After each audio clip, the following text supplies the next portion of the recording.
ఆవిడ కడుపున పడ్డారు భారతీ తీర్థస్వామి. నేను చిన్నతనంలో మా తండ్రి గారు ప్రతిరోజు కూడా మడి కట్టుకుని కోటప్ప కొండ ఎక్కి పరమశివుడికి నీళ్లు పోసుకుని కిందకు వచ్చేవారు అభిషేకం చేసి.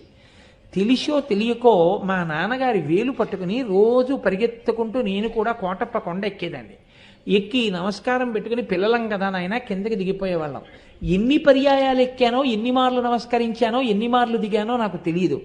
కానీ ఏ దక్షిణామూర్తి స్వరూపం జ్ఞానమూర్తి అక్కడ ఉన్నాడో ఆ జ్ఞానమూర్తి సేవకి అన్ని మాటలు కొండెక్కిన ఫలితమేమో అంతటి మహాజ్ఞాని, అన్ని వేదములు చదువుకున్నవాడు, అన్ని ఉపనిషత్తులు చదువుకున్నవాడు, శంకరాచార్యుల వారి చేత ప్రతిష్ఠింపబడిన పీఠానికి పీఠాధిపత్యం వహించగలిగినటువంటి మహాపురుషుడు నా కడుపున పుట్టడానికి కారణం అదే అయి ఉంటుంది అని చెప్పారు.